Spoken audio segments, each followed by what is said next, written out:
오늘도 주님의 은혜와 평강이 우리 성도들과 가정에 넘치시기를 주의 이름으로 축원합니다. 앞에 3장까지는 호세아의 삶을 통해서 음녀인 이 아내 고멜을 사랑하고 끝까지 그를 값을 주고 데려오는 그러한 일들을 통해서 이스라엘의 죄를 얘기를 하고 있다면, 오늘 본문부터는 직접적으로 이스라엘의 이 타락을 이 호세아가 말씀을 선포하면서 예언자의 선포를 통해서 지적을 하고 있습니다. 그러니까 호세아는 먼저 이스라엘의 이 북왕조 이스라엘의 이 지도자들, 종교 지도자들, 그리고 모든 자들이 다 하나님에 대한 지식이 없어서 망하게 됐다라고 얘기를 하고, 그리고 그것을 통해서 이 백성들이 지금 어떤 죄를 짓고 있는지를 조목조목 심각한 죄를 얘기를 하고 있습니다. 무엇보다도 오늘 본문에서 보면 여호와께서 이스라엘의 이 주민들과 논쟁을 하신다라고 얘기를 하면서 그 땅이 지금 어떤 죄악에 있는가를 얘기합니다. 그 땅에 진실도 없고 인애도 없고, 그리고 이 진실과 인애에 대한 부분은 바로 하나님의 공의와 사랑이 없다는 얘기예요. 무엇보다도 하나님의 백성, 택한 백성들에게는 하나님의 사랑과 공의가 흘러야 돼요. 이 두 개가 양면의 날 같은데 공의만 따지면 사랑이 없는 것처럼 보여요. 그러나 사랑만 또 얘기하면 공의가 흐트러질 수 있어요. 이 두 개가 사실 같이 가야 됩니다. 공의가 있어야 사랑도 의미가 있게 되고, 또 사랑도 있어야 공의가 빛나게 되어지는 것이죠. 하나님의 속성이에요. 하나님이 그렇게 우리를 대하시고 그렇게 사랑해 주시는 거죠. 그 하나님의 공의와 사랑이 잘 나타나고 있는 것이 바로 예수 그리스도의 십자가예요. 죄를 용서하시되 그냥 용서하지 않고 죄에 대한 대가를 분명히 치르게 하세요. 예수 그리스도께서 십자가에 죽으신 것은 하나님이 죄를 용서하지 않고 그 죄에 대한 대가를 치르게 하시는 거예요. 그럼에도 불구하고 백성들이 받아야 될 벌을 하나님의 아들 예수 그리스도가 대신 받게 하심으로 하나님이 우리에 대한 하나님의 사랑을 확증해 주신 거죠. 그러니까 십자가를 통해서 하나님의 공의와 사랑이 드러나는 거예요. 그런데 그 사랑을 입은 하나님의 백성들, 하나님의 언약의 백성들이 삶의 자리에서 그러면 나타나야 될 게 뭐냐? 그것이 바로 하나님의 공의와 사랑이 나타나야 된다는 거예요. 다른 말로 표현하면 주의 나라와 의가 나타나야 되는 거예요. 삶 속에 하나님의 나라가 펼쳐져야 하나님의 통치가 그대로 이루어지는 것이죠. 하나님의 택한 백성, 하나님이 복을 주셔서 가나안 땅으로 인도행을 하시고 그곳에서 정착하게 하셨는데, 이스라엘 백성이 하나님을 아는 지식을 내버리고, 그리고 하나님과의 관계를 깨뜨려 버리고 이제 하나님의 공의와 사랑을 내던지고 살아가는 거예요. 그래서 결국 그들에게 있어서는 저주와 속임과 살인과 도둑질과 간음, 이 포악한 피 흘림이 계속 이어지고 있다는 것입니다. 그러므로 그 땅이 더럽혀진 거예요. 그것 때문에 하나님이 그 땅을 진멸할 수밖에 없다는 겁니다. 사실은 가나안 땅에 이미 거주하고 있는 백성들이 있었죠.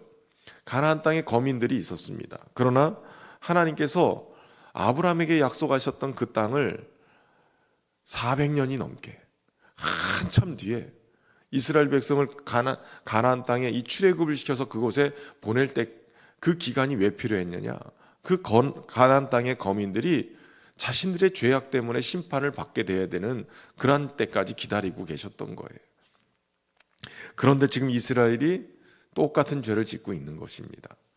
결국 땅이 저주를 받고 땅이 더럽혀져서 심판을 당할 수밖에 없는 상황이 벌어졌다라는 것이에요.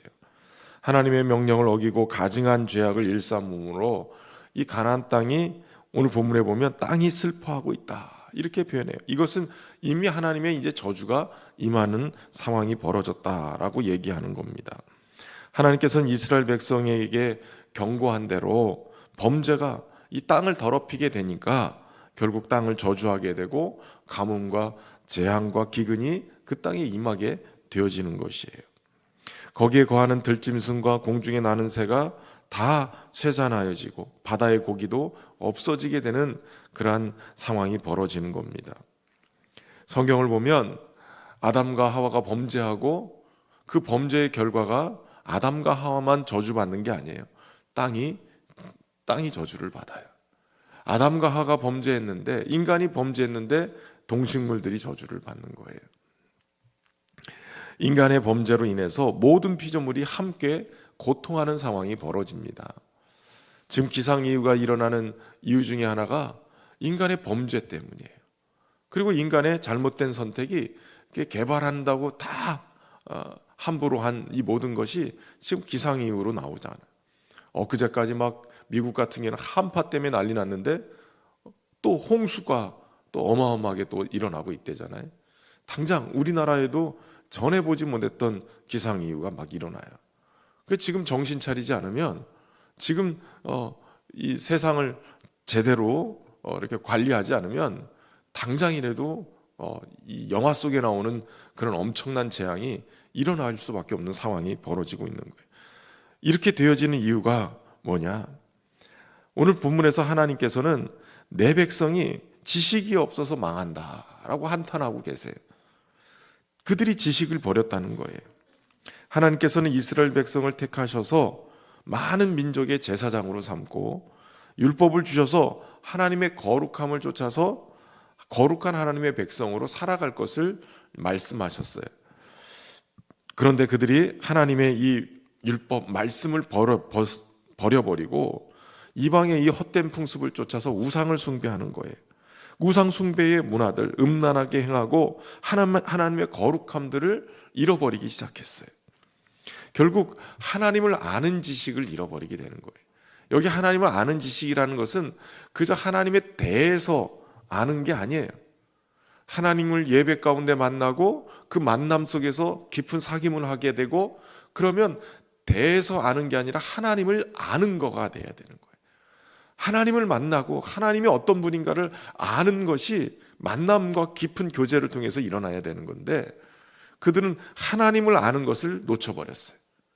하나님이 거룩하시니 거룩한 백성이 되어야 하나님의 거룩함 속에 들어가서 교제하게 되는데 그 거룩하신 하나님 앞에 나갈 수 없는 그런 음란한 백성이 돼버리고 죄악으로 가득한 백성이 되다 보니까 그동안에는 이 짐승의 핏부림을 통해서 죄를 사함을 받고 그렇게 지성소에 들어가서 하나님을 만나는 은혜를 경험했는데 아예 하나님을 알지 못한 상황이 제대로 된 제사도 드리지 못해요.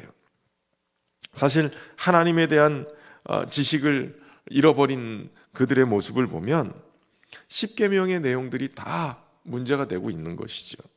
하나님을 바르게 섬기지 못할 뿐만 아니라 그것이 문제가 돼서 바른 인간관계의 문제도 생겨버리는 거예요.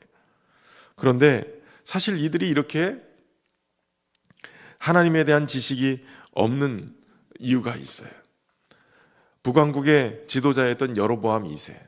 사실 여로보암 2세는 탁월한 지도자였어요. 그래서 국방력이나 여러 경제력이 북왕국 이스라엘에서 가장 부흥했던 그러한 왕이었어요. 근데 이 북왕국의 이 여로보암 2세가 제사장을 임명하는데 성경은 오로지 이 레위 지파를 통해서 제사장을 세우기를 말씀하시는데 보통 사람을 데려다가 제사장을 세웠어요. 그렇다 보니까 하나님에 대해서 신실하고 성경도 잘 알고 있었던 레위 지파 이 제사장들이 다 북왕국을 떠나버린 거예요. 정말 종교 지도자들 제대로 신실한 훈련된 지도자들이 다 떠나면서 어느 순간부터인가 레위인이 아닌 제사장들이 성경도 제대로 알지 못해서 가르치지 못하고 제사도 제대로 알지 못해서 제사법도 몰라서 엉망으로 하나님 앞에 제사를 드리는 상황이 벌어진 거예요. 그러다 보니까 백성도 하나님을 만나지 못하고 제대로 알지 못하고 제사도 제대로 드리지 못하는 상황이 벌어지게 됩니다. 그래서 하나님에 대한 이 지식이 없어지게 되면서 이 북왕국 이스라엘은 계속적으로 범죄할 수밖에 없었던 거예요. 하나님은 아브라함과 언약을 맺어서 이스라엘 백성에게 복을 약속하셨는데 그 중에 하나가 번성하는 복이에요. 번성해서 큰 민족을 이루게 하겠다라는 복인데 정말 이스라엘 백성은 그렇게 번성했어요. 저 애굽에 들어갔을 때 불과 70여 명밖에 들어가지 않았는데 한 3, 4대 지나면서 그들은 수십만 아니 수백만으로 불어나게 됐어요. 어마어마한 숫자가 출애굽을 하게 되지요. 그런데 오늘 그런 번성함이 도리어 그들에게 복이 되기보다는 번성함이 죄악이 더 관영하게 되는 거예요. 번성하는 것만큼 하나님을 알지 못하니까 계속적으로 모르는 자들, 하나님을 알지 못하는 자들이 더 많아지게 되고 우상을 숭배하고 그 땅에 이 문화를 쫓는 상황이 벌어지는 거예요.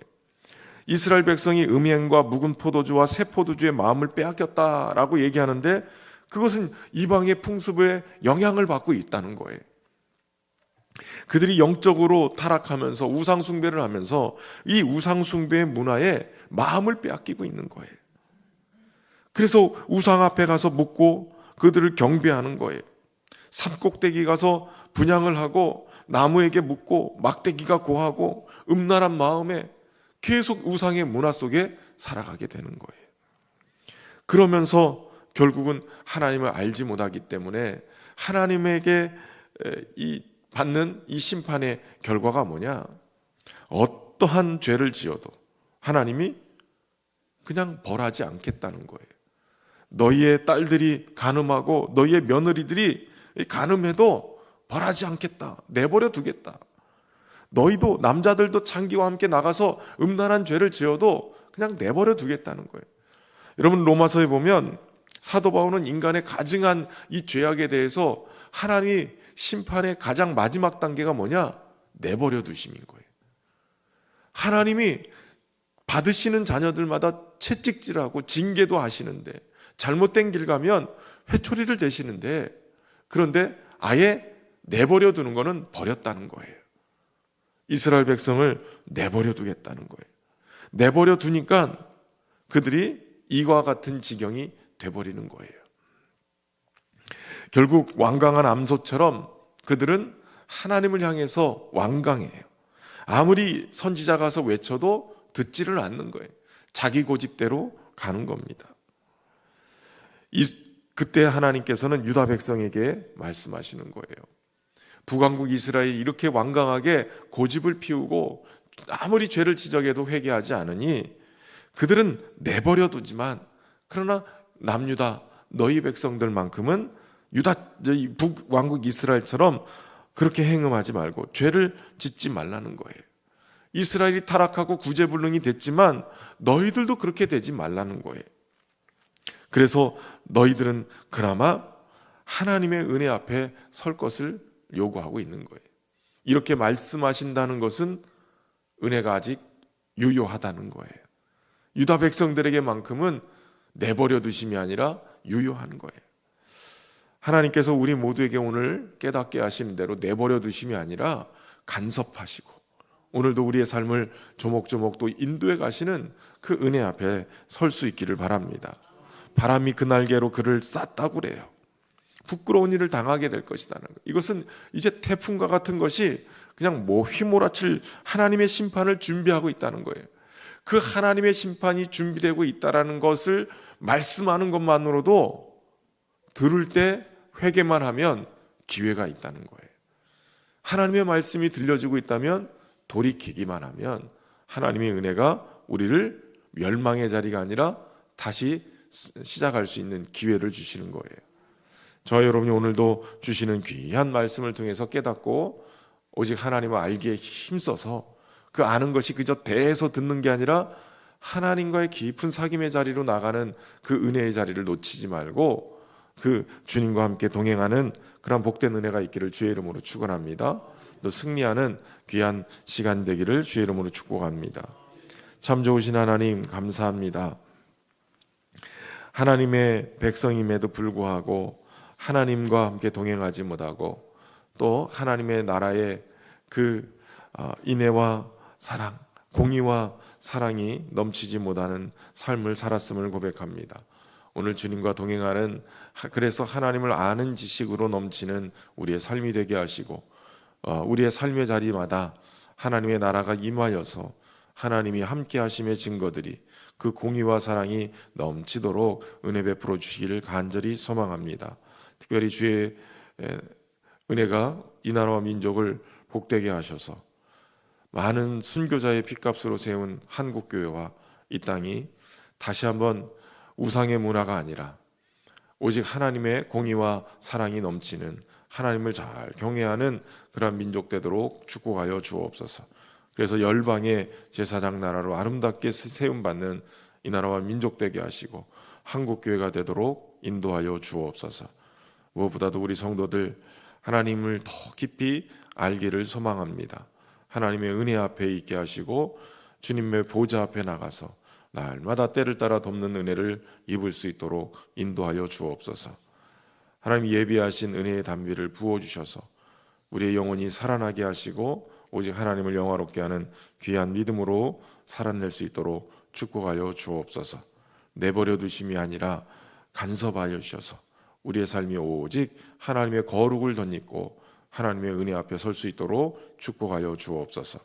예비하신 은혜의 담비를 부으셔서 모든 성도들이 살아나게 하시고 주님의 귀한 말씀을 통해서 깨닫게 하시고 무엇보다도 하나님 생기가 들어가 하나님의 귀한 군대로 우뚝 설 수 있도록 축복하여 주옵소서.